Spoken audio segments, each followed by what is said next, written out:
فأعوذ بالله من الشيطان الرجيم. بسم الله الرحمن الرحيم. والذين جاهدوا فينا لنهدينهم سبلنا. صدق الله العظيم. سبحان ربك رب العزة عما يصفون وسلام على المرسلين والحمد لله رب العالمين. اللهم صل على سيدنا ومولانا محمد وعلى آل سيدنا ومولانا محمد وبارك وسلم.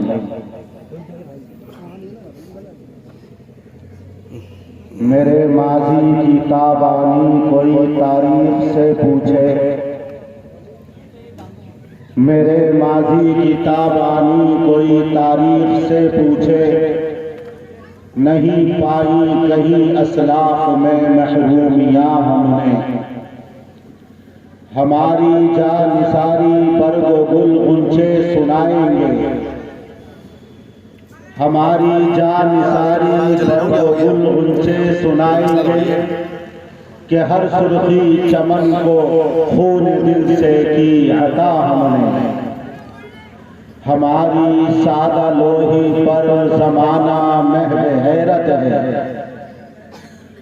ہماری سادہ لوہی پر زمانہ محو حیرت ہے. نصیب دشمنا کر دی بہار گلستاں ہم نے. وہی کرتے ہیں دیکھو آج بیرون چمن ہم کو، وہی کرتے ہیں دیکھو آج بیرون چمن ہم کو.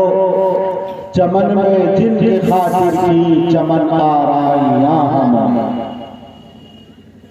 مارکا جب بھی آیا حق و باطل ہم نہ گھبرائے، مارکا جب بھی آیا حق و باطل ہم نہ گھبرائے. بساط ظلم ہی اکثر الٹ دی ہر زمان ہم نے. محترم حضرات، حاضرین اجلاس، جناب صدر اور اسٹیج پر جلوہ فروز علماء اعظام، آج 72واں یوم جمہوریہ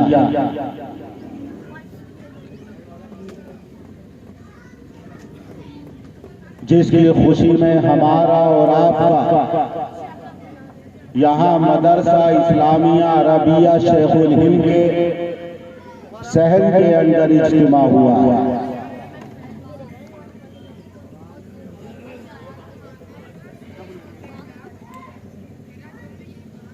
جمہوریت کا کیا مطلب ہے؟ اور آج آزادی کی خوشی میں، یوم جمہوریہ کی خوشی میں جو آپ یہاں تشریف لائے ہیں، اس کے اندر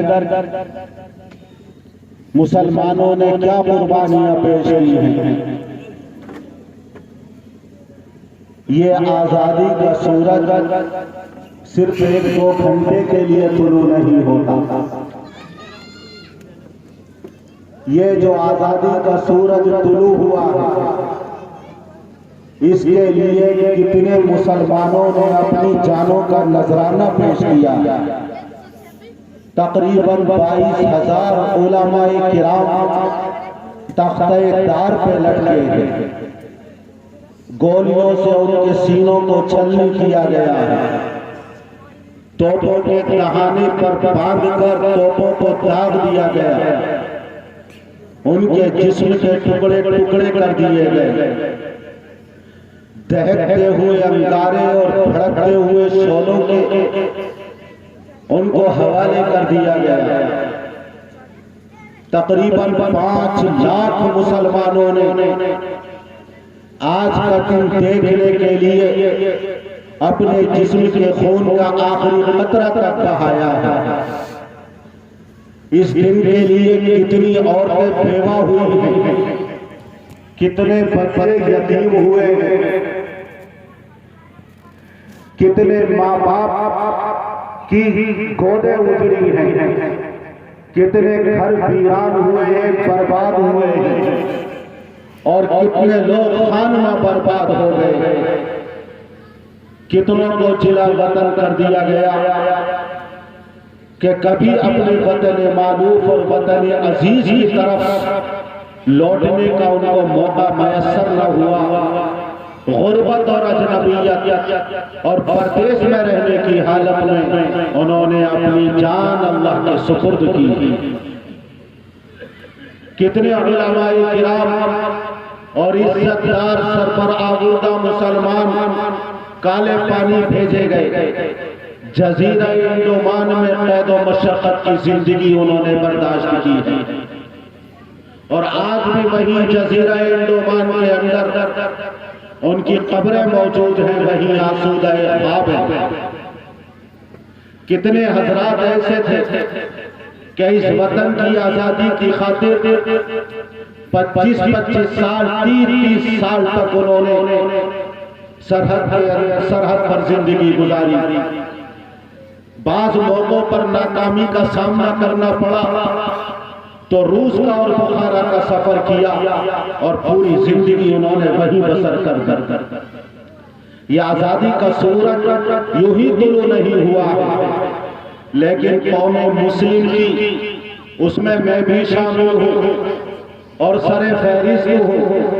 بے حسی ہے، لاشعوری ہے۔ ہم یہ سمجھتے ہیں کہ یہ آزادی کا سورج صرف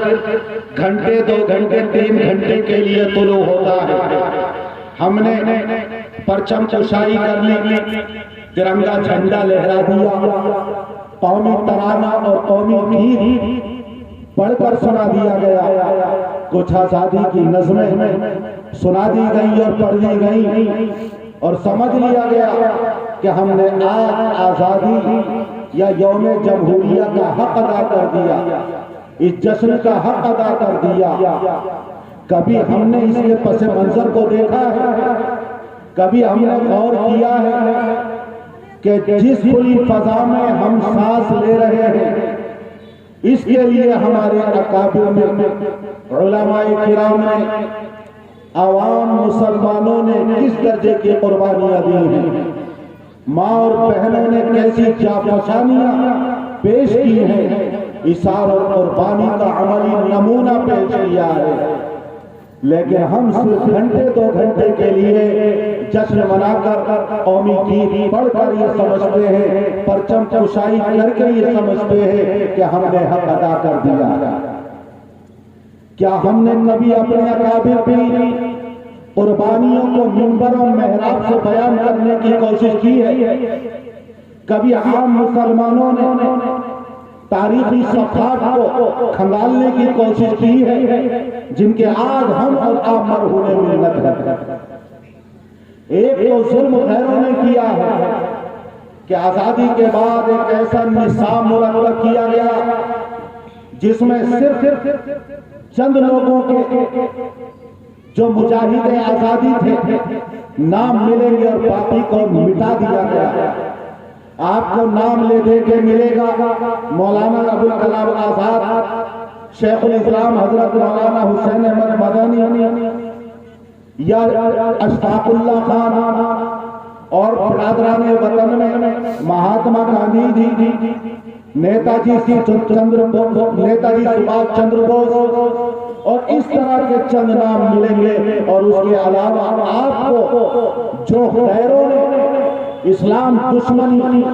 مذہبی تعصب پرستی میں نصاب مرتب کیا، ہمارے اکابر کا نام اس نصاب سے نکال دیا گیا، اور سوائے چند لوگوں کے کوئی نام اس میں ہمیں موجود نہیں ملے گا۔ لیکن یہ ہماری بے حسی ہے کہ ہم نے اپنے اکابر کی قربانیوں کو منبر و محراب سے بیان نہیں کیا۔ ایک نصاب انہوں نے مرتب کیا تھا، چاہیے تھا ہمیں بھی کہ ہم ایسا نصاب مرتب کرتے کہ ہمارے اسلامی اسکولوں میں، اسلامی کالجوں میں جس کے ذمہ دار مسلمان ہیں، اس کے اندر ہمارے اکابر کی تاریخ کو پڑھایا جاتا اور وہ نصاب کے اندر داخل کر دیا جاتا. گاہے گاہے وقتاً فوقتاً ہمارے علماء کرام اپنے اکابر کی قربانیوں کی داستانوں کو منبر و محراب سے بیان کرتے اور یہ بتاتے کہ جس طرح برادران وطن اگر اس ہندوستان کے اوپر نمبر 1 کے شہری ہونے کا حق رکھ رہے ہیں تو مسلمانوں کو بھی وہی حق حاصل ہے. اس حق کو چھینا نہیں جاتا. یہ بتایا جاتا کہ ہندوستان ہمارا وطن ہے, ہماری روایات کا مقصد ہے, ہماری تہذیب و ثقافت کا گہوارہ ہے. اس کے در و دیوار پر ہماری 1000 سالہ تاریخ کے نشانات بنتا ہے. اگر ہندوستان کی سرزمین پر پنڈت جواہر لال نہرو, سردار پٹیل, مہاتما گاندھی جی, نیتا جی سبھاش چندر بوس اور دوسرے برادران وطن رہنے کا حق حاصل کرتے ہیں تو شیخ الاسلام حضرت مولانا حسین احمد مدنی, شیخ الہند حضرت مولانا محمود حسن دیوبندی, حضرت مولانا مفتی کفایت اللہ اور دوسرے اکابرین علماء کرام اور ان کی صلبی نسبی روحانی اولادوں کو بھی ہندوستان میں وہی رہنے کا حق حاصل ہے. اس حق کو چھینا نہیں جا سکتا. لیکن واقعی آپ ذرا اپنے زندگی کا جائزہ لیں, شب و روز اور پورے سال کے دنوں کا جائزہ لیں کہ کیا ہم نے اس بات کی کوشش کی ہے کہ ہم بھی اجاگر کریں, لوگوں کے سامنے بیان کریں کہ اس ہندوستان کی خاطر, آزادی کی خاطر ہمارے اکابر علماء کرام اور عام مسلمانوں نے کتنی قربانیاں پیش کی. ایک اس غلط فہمی کا ازالہ کرتا چلوں کہ جمہوریت کس کو کہتے ہیں اور کیا ہم جمہوری ملک کے اندر زندگی گزار رہے ہیں. جمہوریت کا مطلب یہ ہے گورنمنٹ آف پیپل, عوامی حاکمیت اور عوامی حکومت by the people for the people, یعنی حاکمیت اور حکومت عوامی ہونی چاہیے. اور یہی نعرہ لے کر شہید اسلام اور ہندوستان کی سرزمین پر مر مٹنے والے, اپنی جان کو قربان کرنے والے فتح علی خان ٹیپو سلطان شہ سوار حریت, انہوں نے یہی نعرہ دیا تھا کہ میرا سب سے پہلا مقصد ہندوستان کی سرزمین سے انگریزوں کے ناپاک قدموں کو پاک کرنا, ان کو ہندوستان سے بھگانا ہے. اور دوسرا یہ نعرہ تھا کہ حکومت کو عوامی بنانا ہے. یہاں ملوکیت کا کوئی نام و نشان نہیں رہے گا, حکومت عوام کی ہوگی. ان دو چیزوں کو لے کر وہ کھڑے ہوئے تھے اور اسی کی خاطر برادر عزیز کے لیے انہوں نے اپنی جان کو قربان کیا. تو حاکمیت عوام کی ہو, کیونکہ عوام ہی کے ذریعے حکومت بنتی ہے اور عوام ہی کے لیے حکومت بنتی ہے. اور ہندوستان کا جو دستور, جو آئین مرتب کیا ہے, اعلیٰ ذہن رکھنے والے, اعلیٰ ذہین فطین لوگوں نے, کریم لوگوں نے, انہوں نے سوچ سمجھنے کے بعد جو دستور اور آئین بنایا جمہوریت کا, اس میں یہ بھی تھا کہ تمام مذاہب والے آزادی کے ساتھ اس ہندوستان کے اندر زندگی بسر کریں گے. ہر ایک کو نمبر 1 شہری ہونے کا حق حاصل ہوگا. مذہبی آزادی چھینی نہیں جائے گی, زمین کی آزادی چھینی نہیں جائے گی, رائے کی آزادی چھینی نہیں جائے گی. ہر اعتبار سے ان کو برابر کے حقوق دیے جائیں گے. لیکن آج جب کہ ایک خاص فرقہ پر سر اقتدار آ گیا ہے تو اب جمہوریت کی چولوں کو ہلا کر رکھ دیا گیا ہے. وہاں صرف ایک نظام تھوپنے کی کوشش کی جا رہی ہے. کبھی شہریت چھیننے کے قانون بنائے جاتے ہیں, کبھی عوام کے اوپر طرح طرح کے ظلم و ستم ڈھانے کے بہانے تلاش کرنے کے لیے نئے نئے قانون ایجاد کیے جاتے ہیں. ابھی زیادہ لمبا زمانہ نہیں گزرا, سخت سردیوں میں، ٹھٹرتی سخت سردیوں میں، کڑاکے کی ٹھنڈ کے اندر کتنے لوگوں نے جان دی تھی اور اپنی شہریت کے حصول کے لیے وہ سراپا احتجاج تھے۔ اور اب پھر کتنے لوگوں نے ٹھٹرتی سردی میں اپنی جان قربان کر دی ہے اور آج بھی اپنے حقوق کے لیے اور جمہوریت کی بقا کے لیے وہ سراپا احتجاج بنے ہوئے ہیں۔ کیا یہ جمہوریت ہے؟ اگر یہی جمہوریت ہے اور کچھ اور دن اسی طرح خاص طبقہ برسر اقتدار رہا تو اس ملک سے جمہوریت کا نام و نشان مٹا دیا جائے۔ ہمارے اکابر نے اسلام یہاں جمہوریت کے لیے قربانیاں نہیں دی تھی، بلکہ دستور اور آئین کے اندر یہ تھا ہر ایک آزادی کے ساتھ اپنے دین پر عمل کرے گا، اپنے مذہب پر عمل کرے گا، تمام کے مقامات مقدسہ کو تحفظ فراہم کیا جائے گا، چاہے مندر ہو یا مسجد ہو، چرچ ہو یا گرودوارا ہو، عیسائی ہو یا پارسی ہو، سکھ ہو یا مسلمان ہو، سب برابری کے ساتھ اس ہندوستان کے اندر اتحاد اتفاق کے ساتھ زندگی بسر کریں۔ برطانوی سامراج آیا تھا اور اس نے اس ہندوستان کو برباد کر کے رکھ دیا، ہمیں کاشت اور زراعت کے اعتبار سے لوٹا، اس انگریز نے ہمیں صنعت، حرفت اور تجارت کے اعتبار سے لوٹا، ہمارے اتحاد اور اتفاق، پیار اور محبت کو انہوں نے پارا پارا کر دیا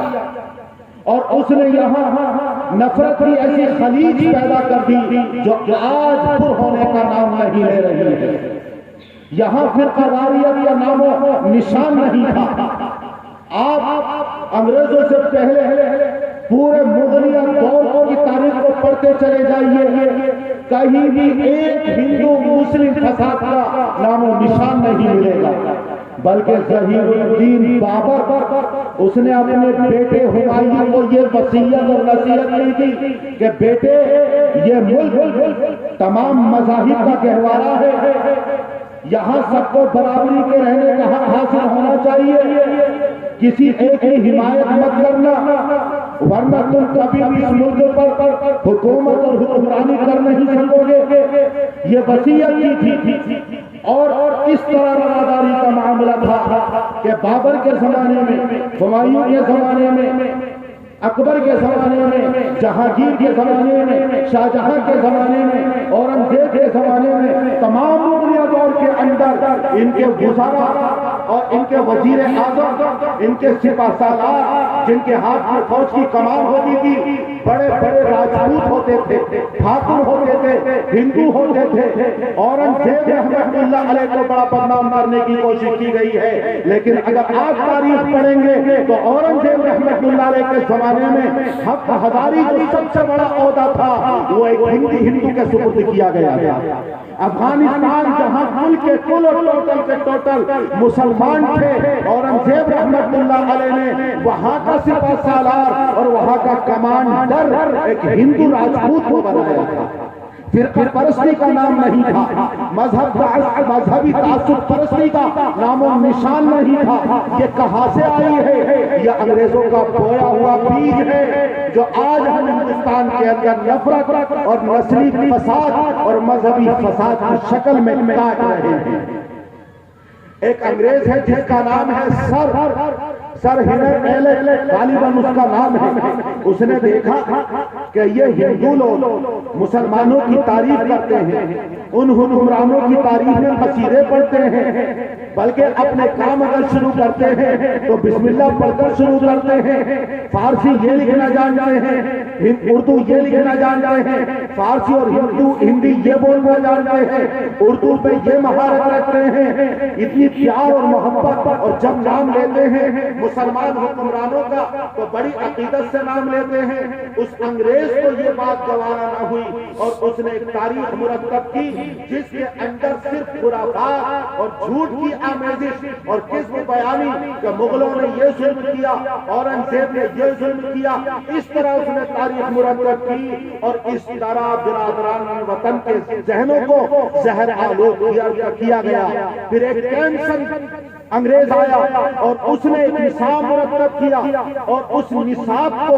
اسکولوں کے اندر، کالجوں کے اندر داخل کیا گیا اور پھر عوام کے ذہنوں کو زہر آلود کیا گیا۔ یہ نفرت کا بیج وہاں سے بویا گیا اور یہ نفرت کی خلیج وہاں سے پیدا ہوئی،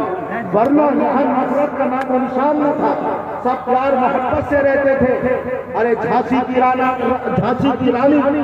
اگر جنگ کرتی ہے ہندوستان کی خاطر اور جب جھنڈا لہراتی ہے تو بہادر شاہ ظفر مغلیہ خاندان کے آخری فرما روا کا جھنڈا لہراتی ہے۔ اگر مذہبی تعصب ہوتا یا نفرت ہوتی تو جھانسی کی رانی وہ کبھی بھی مغلیہ خاندان کا جھنڈا نہ لہراتی۔ اسی طرح آپ دیکھو گے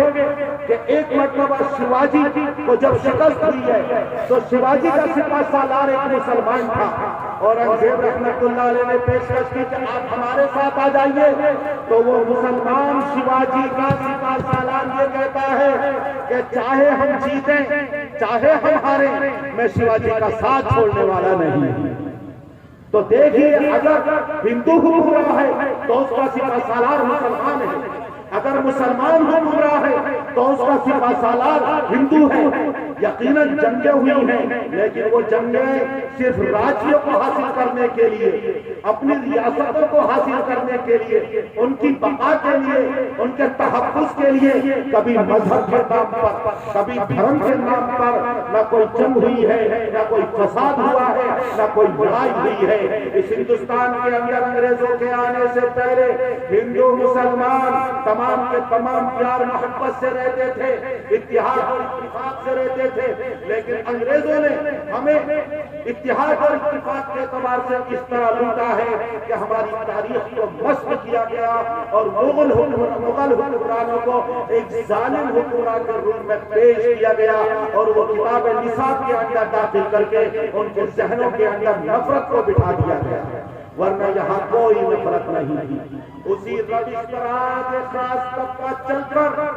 آج ہماری جمہوریت کی بنیادوں کو متزلزل کرنے کی کوشش کر رہا ہے۔ ہمیں ہندو اور مسلمانوں کو اتحاد اور اتفاق کے ساتھ مل کر ان کے منصوبوں کو ناکام بنانا ہے اور گنگا جمنی تہذیب کا عملی مظاہرہ پیش کرنے کی ضرورت ہے۔ بہرحال یہ جنگ آزادی یا آزادی کی تحریک عام طور سے بتایا جاتا ہے کہ سن 1857 سے شروع ہوئی، ایسی بات نہیں، بلکہ اس سے بہت پہلے تقریباً 100 سال پہلے سے اس ہندوستان کی آزادی کی تحریک شروع ہو چکی تھی اور مسلمان اپنی اپنی ریاستوں کے حکمراں اور نواب اور علماء کرام چوٹی کے وہ ہندوستان کی آزادی کی خاطر اپنی جانوں کا نذرانہ پیش کر رہے تھے۔ حضرت شاہ عبدالعزیز محدث دہلوی رحمت اللہ علیہ کے والد محترم حضرت شاہ ولی اللہ رحمت اللہ علیہ نے مغلیہ دور اپنی آنکھوں سے دیکھا تھا اور انگریزوں کے ناپاک قدم جب ہندوستان پر ایسٹ انڈیا کمپنی کے نام سے آنے لگے اور ان کی تجارت چمکنے لگی اور رفتہ رفتہ انہوں نے تجارت کے بہانے ایک ریاست دوسری ریاست، ایک علاقہ دوسرا علاقہ اور آگے پیچھے اسی طرح ہندوستان کو اپنی تحویل میں لینے لگے۔ ان کا مقصد عام اعلان یہ تھا کہ ہماری ہم تجارت کر رہے ہیں ایسٹ انڈیا کمپنی کے بینر تلے، لیکن اندرون خانہ ان کے دلوں کے اندر بدنیتی تھی اور چھپی ہوئی یہ بات تھی کہ ہمیں ہندوستان کو لوٹنا ہے، ہمیں ہندوستان کو برباد کرنا ہے، ہمیں ہندوستان کے اوپر حکومت کرنی ہے، ورنہ ہندوستان میں انگریزوں کی آمد سے پہلے یہ ہندوستان سونے کی چڑیا سمجھا جاتا تھا۔ یہاں ڈچ قوم آئی، پرتگالی آئے، فرنچ قوم آئی، انگریز آئے، جو دیکھتے تھے ہر طرف بہار ہی بہار ہے، جدھر دیکھو لہلہاتی ہوئی کھیتیاں ہیں، سونے اور چاندی کے انبار ہیں، قیمتی موتی یہاں نکلتے ہیں، یہاں کے بھریے اور یہاں کے والے اور یہاں کے بزنس مین اور تجار لوگوں کے یہاں سونے اور چاندی کے سکے اس طرح ان کے ڈھیر لگے ہوئے ہوتے تھے جس طرح آج کے دور میں کسی غلے والے کے یہاں غلے کے ڈھیر لگے ہوئے ہوتے ہیں۔ انگریزوں کی آمد سے پہلے صرف اس واقعے کو ذہن نشین کر لیجیے، اورنگزیب رحمت اللہ علیہ نے اپنے دور حکومت کے اندر کئی ہزار لوگوں کو یہ حکم دیا کہ جو چاندی کے سکے ہمارے خزانے کے اندر ہیں ان کو تولا جائے، ان کو وزن کیا جائے۔ کئی ہزار لوگ چاندی کے صرف سکوں کو جب وزن کرنا شروع کرتے ہیں، 6 مہینے کا عرصہ گزر گیا، چاندی کے سکوں کا صرف ایک تولا ہی ہل پایا تھا، تمام چاندی کے خزانوں کا وہ وزن نہیں کر پایا۔ اتنا امیر یہ ہمارا ملک تھا،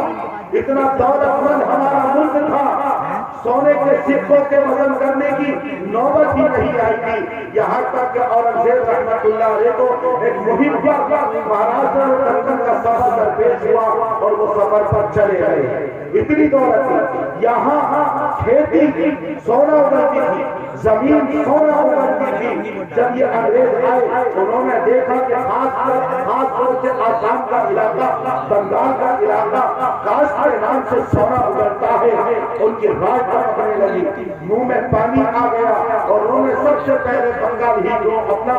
مقصد بنایا اور اس کے اوپر حملہ کیا اور سراج الدولہ کو اس جنگ کے اندر شکست ہوئی۔ سن 1756 اور 57 کے اندر اور انگریزوں کا یونین پرچم بنگال کے اوپر لہرانے لگا، یہاں کی تمام دولتیں وہاں جانے لگی، اور جب وہاں عاجز ہو گئے تو انہوں نے لگان شروع کر دیا۔ جبکہ مغلیہ دور اور مسلمانوں کے دور حکومت میں ہر طرح کی آزادی تھی، برائے نام ان کے اوپر لگان لگایا جاتا تھا، لیکن انگریز جب برسر اقتدار ہوئے تو انہوں نے کسانوں کے اوپر اور کاشتکاروں کے اوپر لگان میں اضافہ کر دیا، اور نوبت یہاں تک پہنچی صرف ان کو ایک مسدود بنا کر رکھ دیا اور 80% 75% ان کے اوپر لگا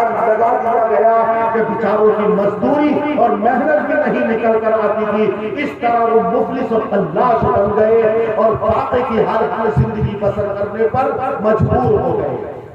مجھے یہ کہنے میں کوئی بات نہیں، وہی انگریزوں کے قانون کو دہرانے کی کوشش کی جا رہی ہے اور وہ قحط کا زمانہ اور مفلسی کا زمانہ کو لوٹانے کی کوشش کی جا رہی ہے۔ اللہ ہمارے ملک کی اور عوام کی حفاظت فرمائے۔ ہمارے تعلیم کے اعتبار سے لوٹا، یہاں مغلیہ دور کے اندر دلی سے 1000 کلومیٹر کے فاصلے پر ایک علاقہ ہے پھٹا، وہاں تقریباً 1000 اسکول تھے، کالج تھے، اور دلی کے مسافات میں آگرہ ہے، دوسرے علاقوں میں ہزاروں کالج اور اسکول تھے، خاص دلی میں شاہ تغلق کے زمانے میں 1000 مدارس تھے۔ روہیل کھنڈ جس کا مرکز یہ بریلی تھا، اس علاقے کے اندر تقریباً 400 کالج اور اسکول تھے جہاں مفت تعلیم دی جاتی تھی، تمام اخراجات حکومت برداشت کرتی تھی، کسی کے اوپر کوئی بار نہیں تھا، اعلیٰ تعلیم یافتہ تھے، اعلیٰ صنعت کار تھے، تجارت کے اندر مہارت رکھتے تھے، اعلیٰ دماغ رکھتے تھے۔ لیکن جب انگریز آیا تو اس نے ان اسکولوں کو بند کر دیا، کالجوں کو بند کر دیا، مدارس کو استعمال کر دیا، ان کے اوپر بلڈوزر پھیر دیا گیا، اور وہ جائیدادیں جو مسلمانوں نے اسکولوں کے لیے، مدرسوں کے لیے، کالجوں کے لیے وقف کی تھی، ان کو اپنی تحویل میں لے لیا۔ نتیجہ یہ ہوا کہ اب یہاں تمام کے تمام جہالت کی زندگی بسر کرنے لگے۔ 100 سال گزرنے کے بعد بھی انگریزوں کے دور ہی کا حکومت میں صرف 3.2 ہندوستان میں اندر تعلیم یافتہ تھے، اتنی جہالت کا دور تھا، اور انگریز یہاں کے لوگوں کو جاہل رکھنا چاہتے تھے، اس لیے کہ جب تک ہندوستان کی جاہل رہے گی ہمارا اقتدار سمجھے گا، ہماری حکومت دراز سے دراز پر ہوتی چلی جائے گی، ہمارے خلاف کوئی آواز نہیں اٹھائے گا۔ اس لیے کہ وہ جانتے تھے جب امریکہ پر حکومت کی اور وہاں تعلیم آئی تو عیسائی اور انگریزوں کا خاتمہ کر دیا گیا اور وہاں سے بدل کر دیا گیا۔ جاپان اور دوسرے علاقوں کے اندر جب تعلیم آئی تو وہاں حکومت کا خاتمہ ہو گیا اور اگر ہندوستان کے اندر بھی تعصب آئے گی تو پھر انگریزوں کی حکومت کا ہاتھ ہو جائے گا، اس لیے ان کا بنیادی مقصد یہاں کی عوام کو جاہل کرنا تھا۔ تو دیکھیے مسلمانوں کے دور حکومت میں کیسا علم کا چرچا تھا، مدارس کے لیے، اسکولوں کے لیے، کالجوں کے لیے زمینیں وقف کی جاتی تھی، مفت تعلیم دی جاتی تھی، اور کتنی اخراجات حکومت برداشت کرتی تھی، لیکن انگریزوں کے آتے ہی ہمیں تعلیمی اعتبار سے پسماندگی کے اور جہالت کے گہرے خار کے اندر دے دیا گیا۔ آج بھی وہی حالات دہرانے کی کوشش کی جا رہی ہے، جمہوریت کے نام پر جہالت کو عام کرنے کی کوشش کی جا رہی ہے، لیکن اے مسلمانوں، اور میں اپنے برادران وطن سے بھی ان کی خدمت سے بھی یہی عرض کروں گا کہ تعلیم کو حاصل کرو، تجارت کو اپنا ہتھیار بناؤ۔ اگر تم زیور تعلیم سے آراستہ ہوگے، کوئی قوم تمہیں غلام نہیں بنا سکتی، اپنے حقوق کو تم سمجھو گے اور اپنے حقوق کو حاصل کر سکو گے۔ تو ہمیں غلے اور لحاظ کے اعتبار سے لوٹا، ہمیں تعلیم کے اعتبار سے لوٹا، ہمیں دولت کے اعتبار سے لوٹا۔ یہاں ایسی صنعت کاری تھی اور ایسے اعلیٰ اہل فن تھے کہ جو جہاز انگلینڈ میں اور برطانیہ میں تیار ہوتے تھے، بنائے جاتے تھے پانی کے جہاز، وہ زیادہ 10 سال تک چل سکتے تھے، لیکن جو کلکتے اور بنگال کی بندرگاہ پر جہاز میں ہزاروں کی تعداد میں، اور جو ہندوستان کے لوگوں نے بنائے تھے 50 سال کی عمر کی۔ ایک مرتبہ جب یہاں کی دولت انگریز پانی کے جہاز میں لے کر جا رہے تھے اور برطانیہ کی بندرگاہ پر جب یہاں کے جہاز لنگر انداز ہوئے تو وہاں کے لوگوں نے جب دیکھا تو ان کی آنکھیں پھٹی رہ گئیں، اور وہاں کی حرکت سے یہ کہا کہ اگر اسی طرح ہندوستانی جہاز آتے رہے، یہ تو ایسا محسوس ہوتا ہے کہ کوئی جنگی بیڑا ہے، ہماری تو تجارت ختم ہو جائے گی، ہم لٹ جائیں گے، مٹ جائیں گے، ہمارا کوئی پرسان حال نہ ہوگا، ہمارے ذمہ بہت سارے جہاز مال اٹھا سکتے ہیں، ہندوستانی ایک جہاز اس تمام مال کو اپنے اندر سمو سکتا ہے۔ انگریزوں نے پھر یہ کیا، اس جہاز کو تو واپس کیا، اور یہاں انہوں نے ان لوگوں کو اپنا مزدور بنایا، اپنا کاریگر بنایا، اپنے کارخانے لگائے، ان کارخانوں کے اندر یہ حکم جاری کر دیا گیا اپنی کوئی چیز نہیں بنا سکو گے، صرف تم مزدور رہو گے اور مزدوری کے اوپر کام کرو گے، اور جو مال یہاں تیار ہوتا تھا اس مال کے انگلینڈ، فرانس اور دوسرے ملکوں کے جانے پر پابندی عائد کر دی، اور جو کچا مال یہاں سے برطانیہ جاتا تھا، وہاں سے تیار ہو کر یہاں کا تھا، وہ یہاں سے زیادہ سستا فروخت ہونے لگا۔ یہاں نتیجہ یہ پہنچا کہ یہاں کی صنعت تباہ و برباد، اور یہاں کے اعلیٰ اہل علم و فن وہ تمام کے تمام انگریزوں کے مزدور ہو کر رہ گئے۔ ہر اعتبار سے ہمیں لوٹا، ورنہ مسلمانوں کے دور حکومت میں یہ ملک سونے کی چڑیا سمجھا جاتا تھا، اور ہر ملک والا جب دیکھتا تھا یہاں کی دولت کی فراوانی، یہاں کی خوشحالی اور یہاں کی عزیزی، ہر چیز یہاں سستی تھی، تو اس کے منہ میں پانی آنے لگتا تھا۔ سکندر اعظم جب دنیا کے فتح کرنے کا ارادہ لے کر نکلا ہے، اور جب ایران کو فتح کرتے ہوئے ہندوستان کی طرف رخ کرتا ہے، تو اپنے فوجیوں سے اور اپنے سپاہیوں سے یہ کہتا ہے کہ جو تم نے دولت ایران کے اندر دیکھی ہے، اب تم ایسے ملک میں جا رہے ہو کہ اس ملک کے اندر اتنی دولت ہے کہ ایران کی دولت اس کی دولت کا 10واں حصہ بھی نہیں ہے۔ یہ سکندر اعظم نے کہا تھا۔ اللہ تعالیٰ نے اتنی دولت سے نوازا تھا، تاریخ شاہد ہے، اور مورخین نے بڑے معتبر ذرائع کے ساتھ، حوالوں کے ساتھ، رسوم اور یقین کے ساتھ تاریخ میں اس بات کو لکھا ہے کہ دنیا کا کوئی ملک بھی مالداری اور دولت کے اعتبار سے ہندوستان کا مقابلہ کر نہیں سکتا۔ اللہ تعالیٰ نے اتنا امیر، اتنا دولت مند ہمارے اس ملک ہندوستان کو بنایا ہے، لیکن انگریزوں کے منحوس قدم آئے، ناپاک قدم آئے، یہاں کی برکتیں ختم ہو گئی، کیونکہ ان کی نیتوں میں قصور تھا۔ ہر اعتبار سے ہمیں لوٹا گیا، ہر اعتبار سے برباد کیا گیا، یہاں تک کہ یہ اعلان کر دیا گیا کہ خلق خدا کی، ملک بادشاہ سلامت کا اور حکم کمپنی بہادر کا۔ یعنی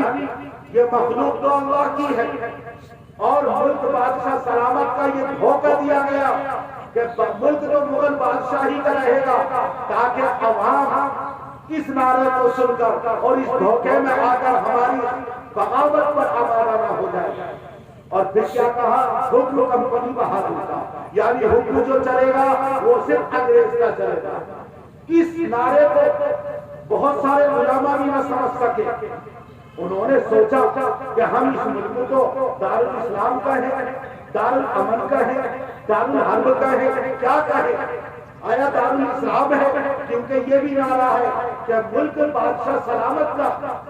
جس طرح پہلے تھا کہ اب بھی یہ ملک دارالاسلام ہے،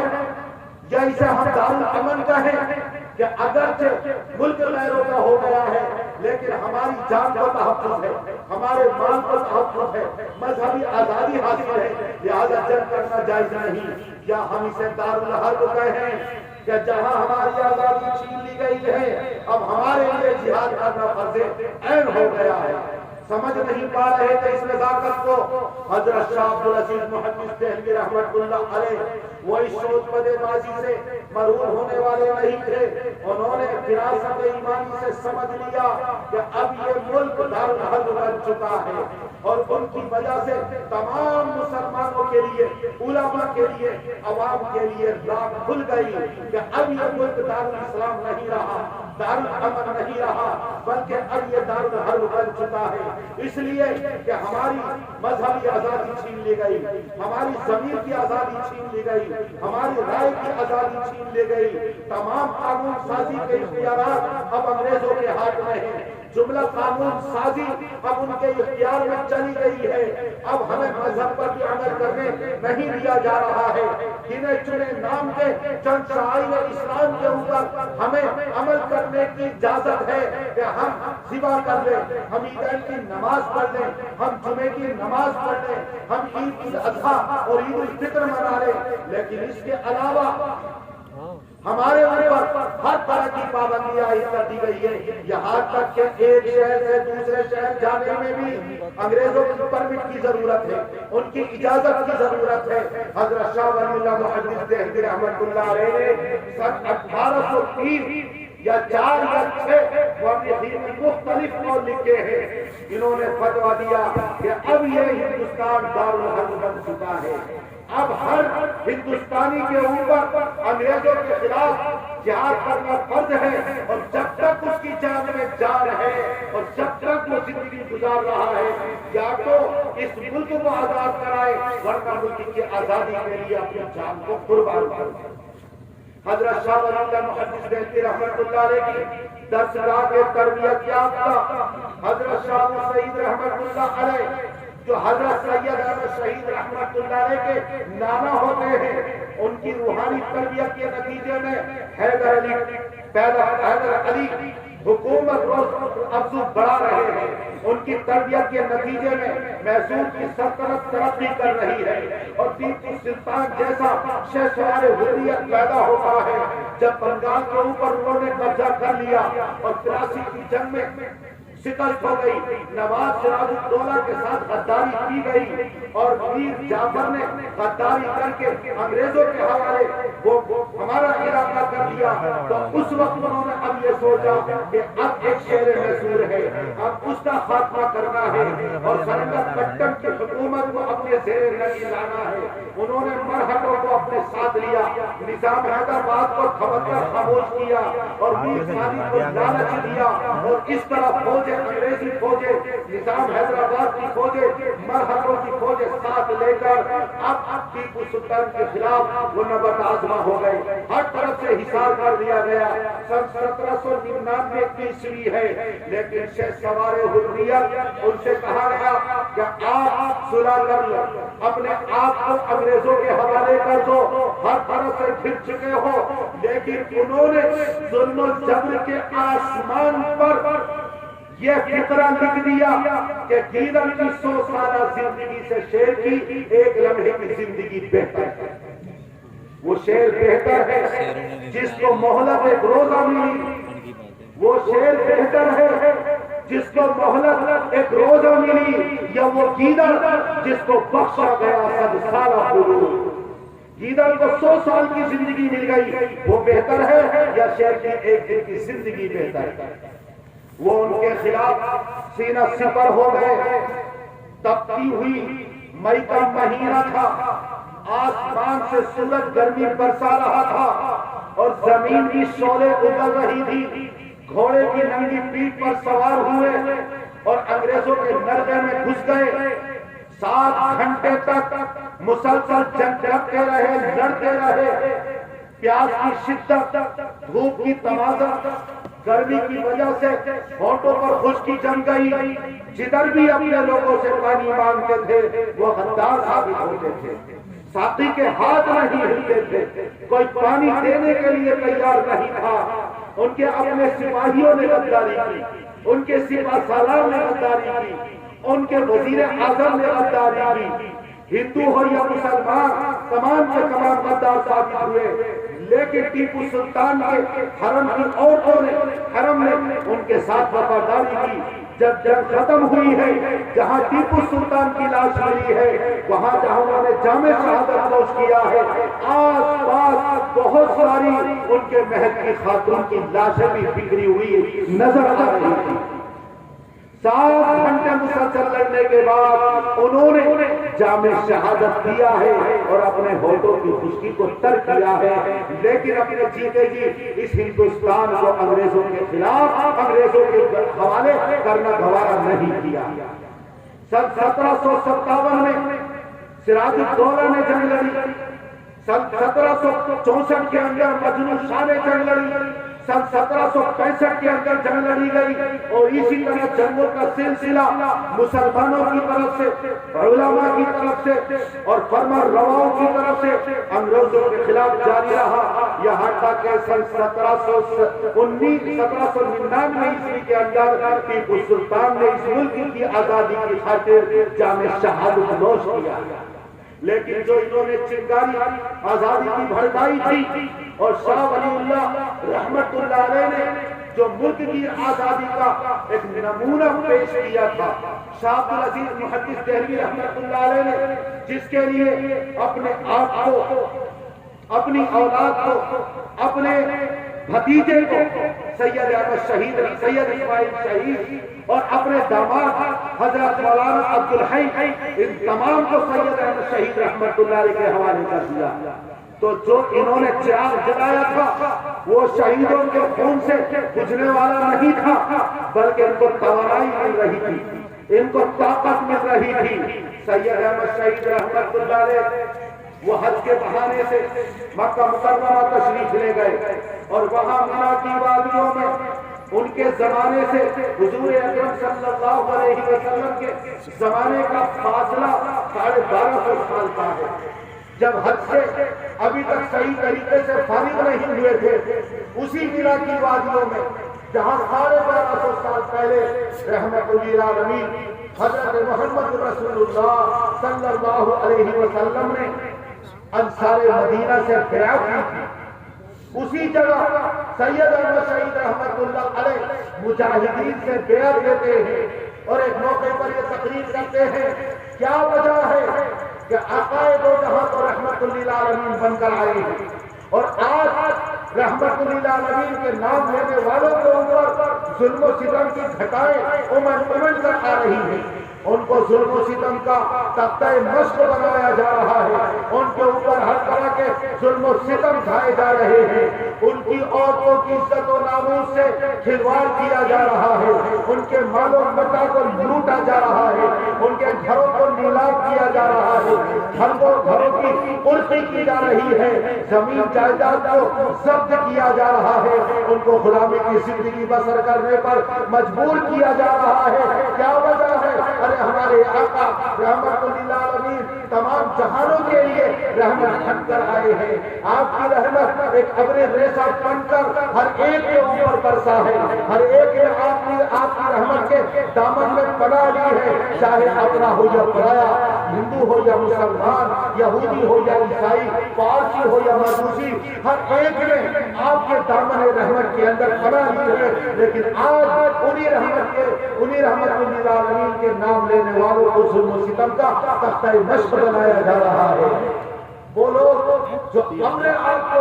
آقا کا امتی کہتے ہیں، وہ میدان عمل کے اندر آئے اور ظلم و ستم کے خلاف سینہ سپر ہو جائے۔ ہزاروں مجاہدین نے ان کے ہاتھ پر اسی مینا کی وادیوں میں جہاں آقائے و جہاں صلی اللہ علیہ وسلم نے بیعت لی تھی، وہی مجاہدین سے یہ بیعت لیتے ہیں، اور جب حج سے واپس آتے ہیں اور بمبئی کے ساحل پر اترتے ہیں تو انگریزوں کے ظلم و ستم کی داستان وہاں کی عوام نے سنانا شروع کر دی۔ آنکھوں سے آنسو رواں ہے۔ پھر کیا تھا، پورے ہندوستان کا انہوں نے سفر کیا، تقریباً 7-8 ہزار میل ہندوستان کے رقبے کا انہوں نے سفر کیا۔ اگر ان کی مسافت کو اور ان کے سفر کو شمار کیا جائے، پھر وہ مشرقی ہندوستان آتے ہیں، پٹنہ، جہان آباد، زمانیہ، مرزا پور، ڈلمؤ، روہیل کھنڈ اور دوسرے علاقوں کے اندر انہوں نے دورے کر کے مسلمانوں کے اور ہندوؤں کے دلوں کے اندر آزادی کی آتش سجال کر دی۔ حضرت سید احمد اسماعیل شہید ساتھ رہے ہیں، ہزاروں مجاہدین اور ہزاروں مریدین متوسلین آپ کے ساتھ ہیں، یہاں تک کہ اب انگریزوں کے خلاف سینہ سپر ہیں۔ فتح کرتے ہوئے علاقے کو جب بالا کوٹ پہنچتے ہیں تو وہاں انگریزوں کے اتحادی سامنے آتے ہیں، مصالحت اور کمپرمائز کرنے کی کوشش کرتے ہیں اور یہ کہتے ہیں کہ ادھر کا علاقہ آپ کا، ادھر کا علاقہ ہمارا۔ لیکن سید اسماعیل شہید اور سید احمد شہید رحمہ اللہ نے فرمایا نہیں، ہم اللہ کے رسول صلی اللہ علیہ وسلم کے پیغام کو عام کرنے کے لیے لے کر چلے ہیں، یہ جہاں تک ہمارے قدم جائیں گے تمام کا تمام جہاں ہمارا ہے، چین و عرب ہمارا، ہندوستان ہمارا، مسلم ہے، ہم وطن ہے، سارا جہاں ہمارا۔ لہذا سفر جاری رکھتے ہیں یہاں تک کہ بالا کوٹ کے علاقے میں انگریزوں کے اتحادی سامنے آتے ہیں، بڑی تعداد میں تھے اور انگریزی کی ان کی حمایت حاصل تھی، لیکن یہ زمین میں گھس گئے اور اس سے پہلے سید احمد شہید رحمت اللہ علیہ کو زہر دیا گیا۔ انہوں نے محسوس کر لیا کہ مجھے زہر دیا گیا ہے، لیکن اس کے باوجود اپنے گھوڑے کی پیٹھ پر سوار ہوئے زمین میں گھس گئے اور دست انہوں نے جنگ شروع کی۔ مجاہدین تھوڑے تھے، دشمنوں کا جتھا زیادہ تھا، وہاں کامیابی نہ مل سکی، یہاں تک کہ جام شہادت نوش کیا۔ اور کتنے ایسے مجاہدین تھے جنہوں جو اس میدان سے بھاگے اور ان کو اپنے شہیدوں کی تجہیز و تکریم کرنے کا بھی موقع نہ ملا، لیکن بالا کوٹ میں سید اسماعیل شہید اور سید احمد شہید رحمہ اللہ، ان کے متوسلین، ان کے مریدین اور مجاہدین نے جام شہادت نوش کی اور وطن عزیز کے لیے اپنی جانوں کا قربان، جانوں کا نذرانہ پیش کیا۔ 200 سالہ ایسی سنہری تاریخ ہے کہ کہیں انقطاع نہیں ملے گا۔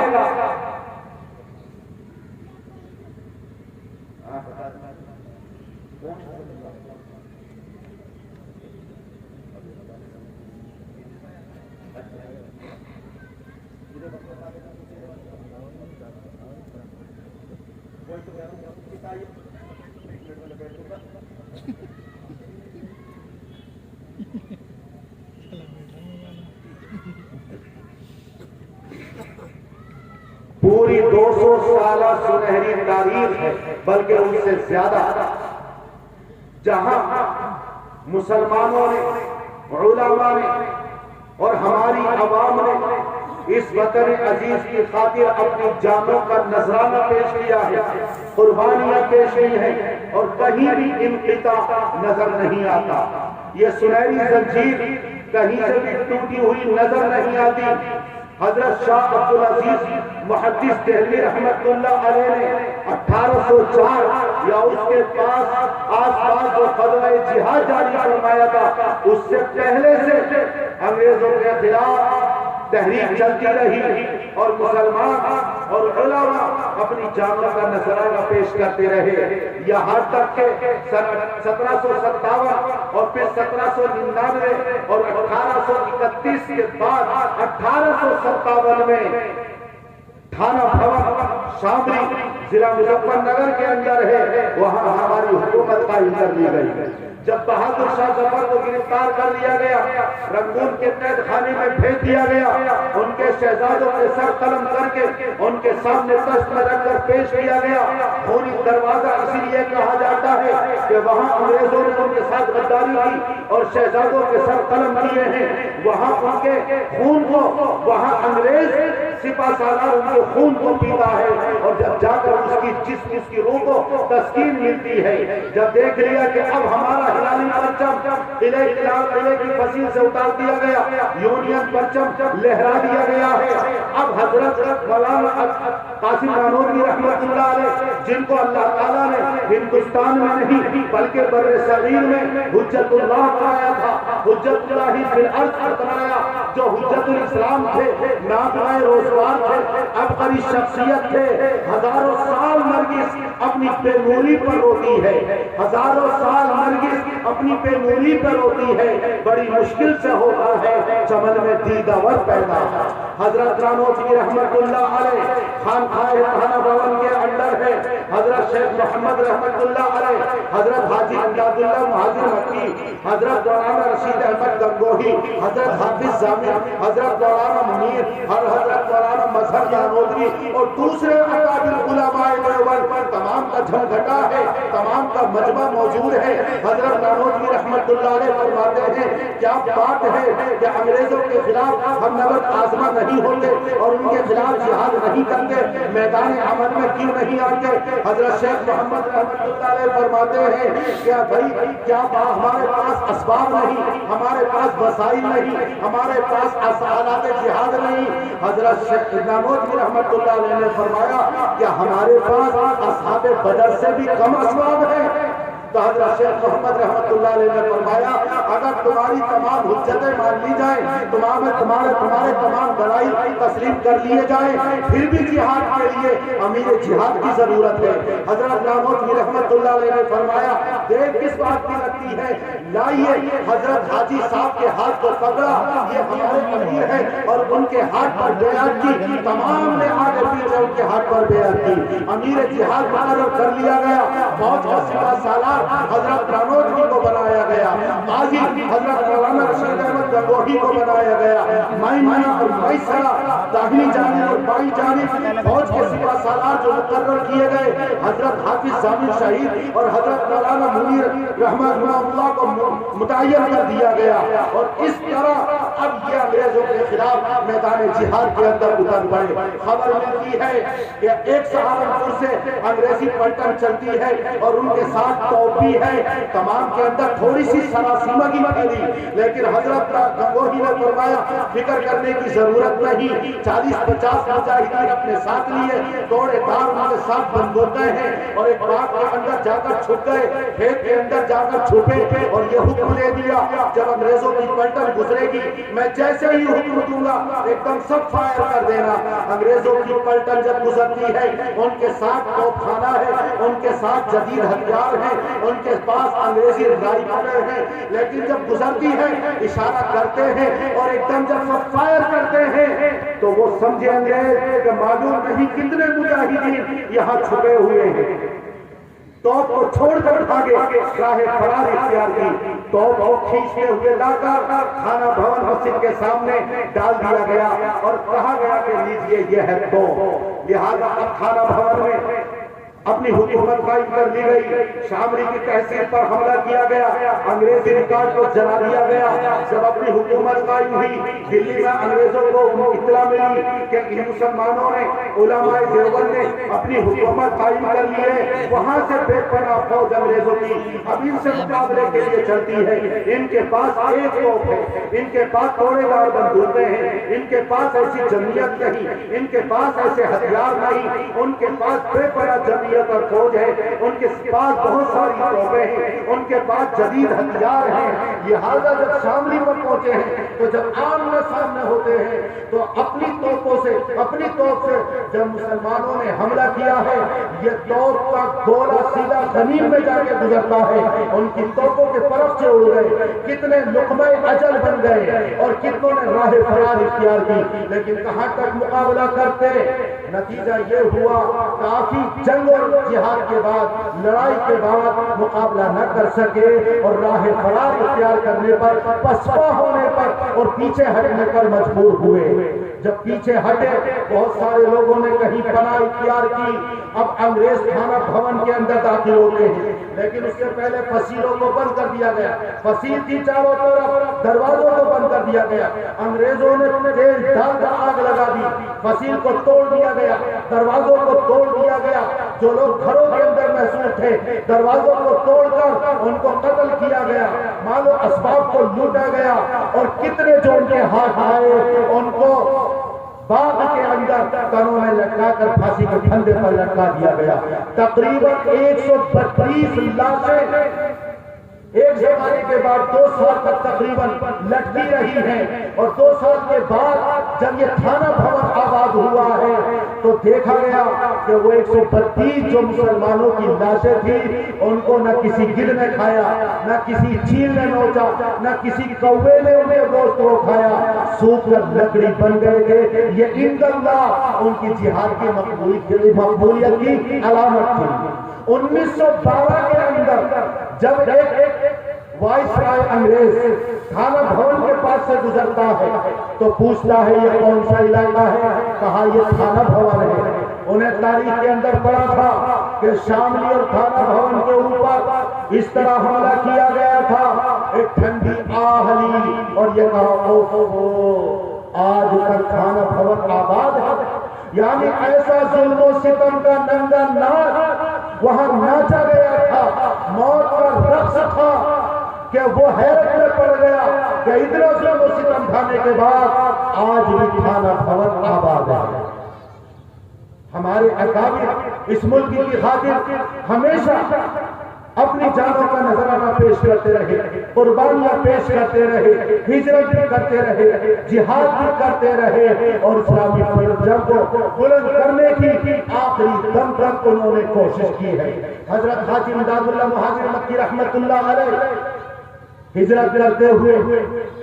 ایک جگہ انہوں نے پناہ لی، غالباً ان کا نام تھا راؤ عبداللہ۔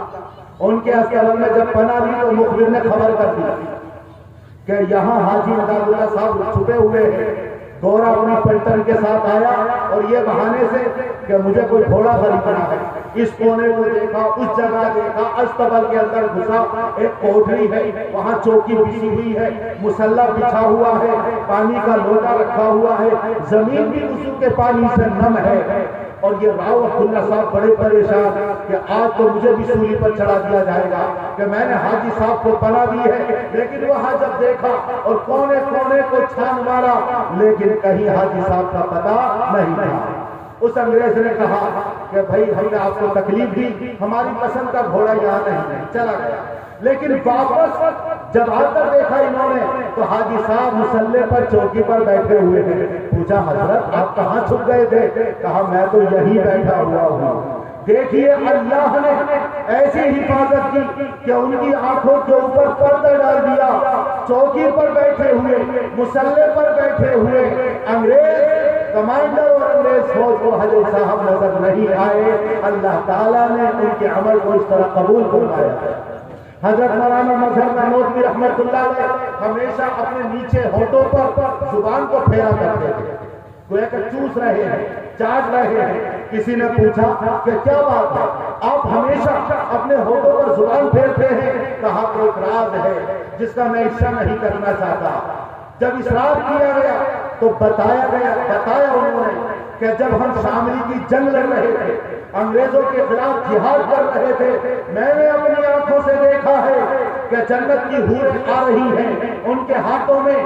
جنت کے جام کے پیالے ہیں اور وہ جو شہید ہونے والا ہے وہ جام اس کے ہونٹوں سے لگاتی ہیں، جو پی لیتا ہے وہ جام شہادت نوش کر لیتا ہے، اسی طرح شہید ہو رہے ہیں، جو پی رہا ہے وہ شہید ہو رہا ہے۔ ایک بور آتی ہے اور جام میرے ہونٹوں سے لگاتی ہے پلانے کے لیے، جیسے ہی میرے ہونٹوں سے لگا تو ایک دوسری ہور نے آ کر اس جام کو فوراً الگ کر دیا اور یہ کہا کہ یہ ان میں سے نہیں ہے، لیکن وہ جام جنت کا میرے ہونٹوں سے لگ چکا تھا اور میں شہید نہیں ہوا، لیکن اس کی مٹھاس آج تک میں اپنے ہونٹوں پر محسوس کرتا ہوں اور اسی کی مٹھاس کو چوستا رہتا ہوں۔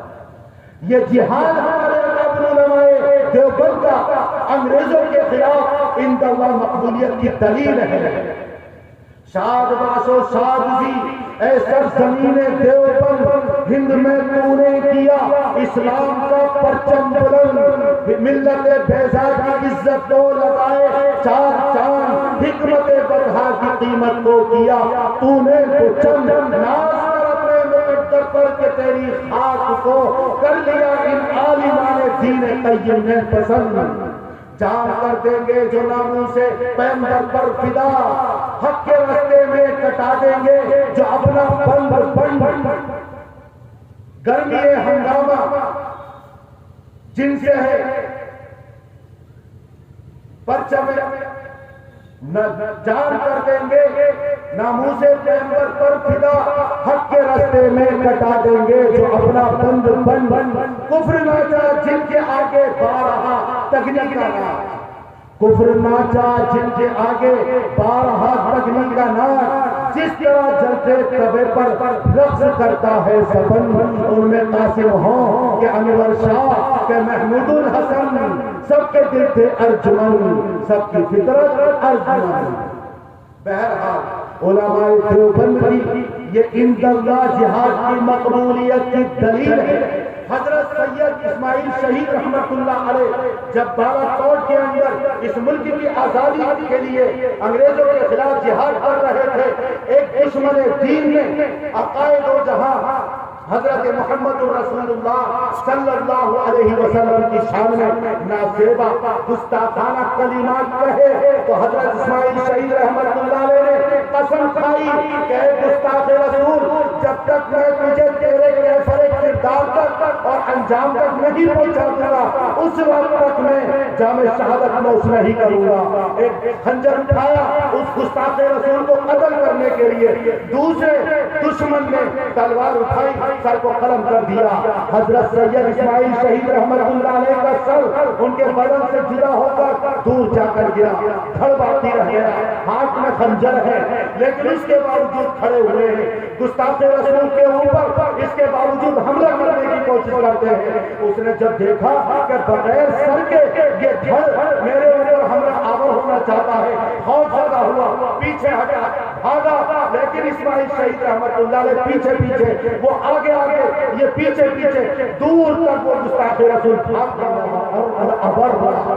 کتنے اللہ کے نیک بندے ایسے ہیں اگر وہ قسم کھا لیں تو اللہ تعالیٰ ان کی قسم کو سچا کر دے۔ حضرت اسماعیل شہید رحمت اللہ علیہ نے قسم کھائی، شہید ہونے کے باوجود گستاخ رسول کو کیفر کردار تک پہنچایا اور اللہ نے ان کی قسم کو سچا کر دکھایا۔ یہ قربانی کی تاریخ 200-250 سال پرانی ہے، بڑی لمبی، مختصر وقت میں کسی کی مجال نہیں جو اس کو بیان کر سکے، لیکن اتنا میں عرض کروں گا، رخصت ہونے سے پہلے ابتدا بھی ہم سے ہے، انتہا بھی ہم پر ہے، شروعات بھی ہم نے کی ہے، اختتام بھی ہم نے کیا ہے۔ اس ملک کی آزادی کے لیے باب الجہاد کھولا گیا ہے، وہ ہم نے کھولا ہے، اور باب الجہاد کے برق کو پلٹا گیا ہے، اور یہاں تک کہ اس کتاب کا اختتام ہوا ہے تو وہ بھی ہم ہی تھے، ابتدا بھی ہم ہی تھے اور انتہا بھی ہم ہیں۔ اگر مکمل آزادی کا نعرہ کسی نے پیش کیا ہے